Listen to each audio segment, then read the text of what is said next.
लाउनु पर्छ। ओके सुरुमा कुन कलर लाउनु फुपू? क्या कलर होइन टीका भन। सुरुमा सेतो टीका लगाइदे अनि त्यसमाथि एक एक गर्दै अरू टीकाहरू थप्दे। हस् फुपू।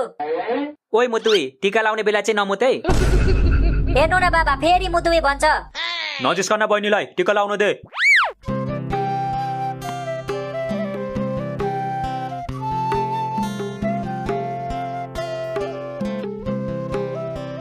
ओइ पर्खी पर्खी एकछिन पर्खी त। के भयो के फेरि? मेरो ढाड लास्टै चिलायो के पछाडि आएर कनाइदे त सुरुमा। अबे साले म कनाइदिम। भयो बाबा पर्दैन तपाईको हातलाई किन दुःख दिनु म आफै कनाइहाल्छु नि। मोल्ला खेल खेलमा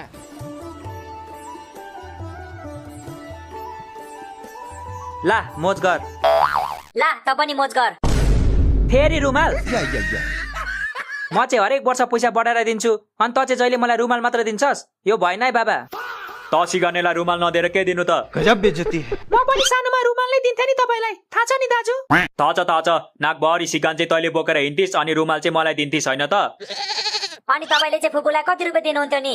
म त यसलाई 100 रुपियाँ दिन्थे नि। जाबो 100 रुपियाँ मात्रै? त्यति बेलाको 100 रुपियाँ अहिलेको 1000 रुपियाँ हुन्छ नि त छोरी। हो र बाबा त्यसो भए मलाई त्यति बेलाको 100 रुपियाँ दिनु न म पसलमा साटेर 1000 रुपियाँ लिएर आउँछु। यो पनि यसको आमा जस्तै रहेछ। एउटा कुरा भन्दा अर्को कुरा बुझ्ने। भाउजू त छैन नि घरमा? छैन माइती गएको छ तेरो भाउजू। भयो नि को डराउँछ र? त्यस्तो भाउजूलाई त कान्छी औँलाले घुमाएर फ्यालिदिन्छु म। अच्छा ओ तेरो भाउजू आयो। सरी भाउजू सरी म त मजा गरिरहेको थिएँ। तपाईँ मेरो बेस्ट भाउजू हो प्लिज मलाई केही नगर्नुहोस्। खोइ त भाउजू। कैसा लगा मेरा मजाक? ए दाजु कस्तो डाँटेको के? बच्चाहरूको अगाडि बेइज्जत भएन मेरो? डोन्ट वरी फुपू हामी कसैलाई नि भन्दिनौँ के। फुपूको इज्जत हाम्रो इज्जत। स्याबास मेरो बधाई। यस्तो हुनुपर्छ बधाई भनेको। तर हामीलाई 1000 रुपियाँ चाहिन्छ। के भनिस्? त अब फुपूलाई ब्ल्याकमेल गर्छस्? के गर्नु फुपू पापी पेटको सवाल छ गर्नै पर्यो नि। साले तू तेरो पापी पेटलाई सियोले घोचेर फुटाइदिन्छु अहिले म। फुपूलाई पैसा माग्छस्? अनि कसलाई माग्नु त? तपाईलाई मागो भने मम्मीलाई माग भन्नुहुन्छ मम्मीलाई मागो भने बाबालाई माग भन्नुहुन्छ। धन्न हजुरबा हुनुहुन्छ र गुजारा चलिरहेछ मेरो। ए बुवा यसलाई पैसा नदिनु भनेको होइन तपाईले गर्दा दिनदिनै बिग्रिरहेछ यो। चुप्लाक मैले पैसा दिएर होइन तैँले हात हातमा मोबाइल दिएर चाहिँ बिग्रेको हो तेरो छोराछोरी। मैले दिएको हो र यिनीहरूको आमाले पो दिएको हो त। तर किनिदिने त तपाईँ नै हो नि। पक अबदेखि केही किनी माग्लास्। मैले त केही भनेको छैन है बाबा मलाई चाहिँ किनिदिनु है। हेर बाटी यति सानोमा यस्तो बाटी छ पछि गएर के हुन्छ होला? के हुन्छ र कुन चाहिँ लाटो केटोसँग बिहे हुन्छ अनि रुँदै बस्छ नि। ए नाति कति जिस्काको बहिनीलाई अब जिस्काइस् भने तँलाई पैसा दिन है म। मेरो प्यारी बहिनी अबदेखि म तँलाई कहिले जिस्काउँदिन ल। ये सब क्या देखना पड़ रहा है? तर म मिलेर बस्नुपर्छ अब। बहिनी आइज अब मलाई टीका लगाइदे। सिधा लगाइदे है त जहिले बाङ्गो लगाइदिन्छस्। तपाईको निधारे बाङ्गो छ त मैले कसरी सिधा लगाइदिनु? मेरो निधार होइन तेरो आँखा चाहिँ बाङ्गो छ के। आँखा सिधा पार अनि लगाइदे।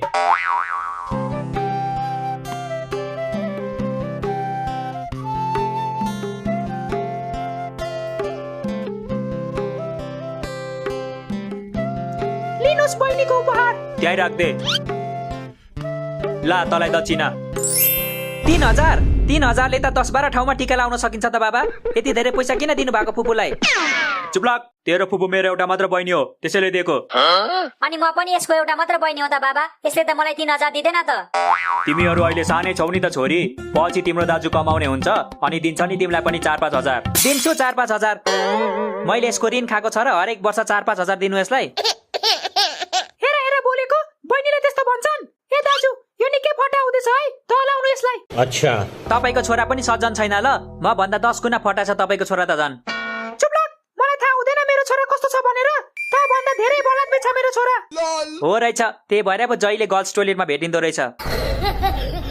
यो हुन सक्दैन मेरो छोराले कहिले त्यस्तो गर्दैन बुझिस? गर्दैन होइन गरिसक्यो फुपू त्यो पनि एकचोटि होइन 3-4 चोटि। दुखी नहुन छोरी नातिको काम परेर गएको होला के गर्ल्स टोयलेटमा। गर्ल्स टोयलेटमा केटाको के काम पर्छ? तपाईँ पनि कस्तो कुरा गर्नुहुन्छ हौ? नतर्काना छोरी त मेरो बाउ कि म तेरो बाउ? बाउको कुरा कहाँबाट आयो फेरि? मुखबाट आयो नि छोरी कहाँबाट आउँछ र?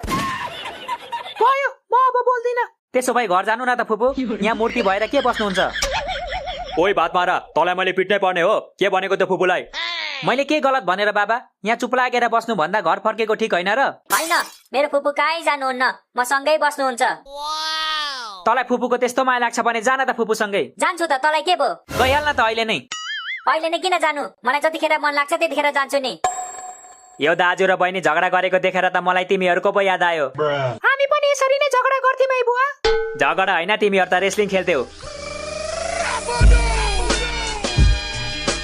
कहिलेकाहीँ त बत्ती नहुँदा म तिमीहरूकै रेस्लिङ हेरेर बस्थे अनि हामी झगडा गरेको देख्दा रिस उठ्दैन थियो तपाईँलाई उठ्थ्यो नि कहिलेकाहीँ त छोराछोरी होइन कुकुर र बिरालो जन्माए जस्तो लाग्थ्यो तर पछि फेरि तिमीहरू मिलेको देख्थे अनि अझै 3-4 जना थपौँ कि जस्तो लाग्थ्यो हजुरबाले त झन्डै भलिबल टिम बनाउनु भएछ सोच त थियो नि नाति तर हजुरआमाले मान्नु भएन हजुरआमाले मान्नु भएको भए त फुटबल टिमै बनाउनु हुन्थ्यो होला है हजुरबा ओइ त धेरै बोलिस जा देउसी खेल्नु जा कोसँग खेल्नु हौ कोही साथी छैन सब गाउँ गएको छ बहिनीसँग खेल जा भाँडाकुटी हो र बहिनीसँग खेल्नु देउसी पनि 2 जनाले खेलिन्छ र त्यसो भए घरभित्रै खेल न त तिमीहरू सबै मिलेर देउसी खेल अनि म तिमीहरूलाई आशीर्वाद दिन्छु आशीर्वाद होइन हजुरबा हामीलाई पैसा चाहिन्छ पैसा ल ल म पैसा पनि दिन्छु ल भट्टा हे त मैले के भन मेरा भाइ हो म तेरो भाइ हो या भट्टा त यस्तै भन्नुपर्छ के बाबा ल ल भट्टा भट्टा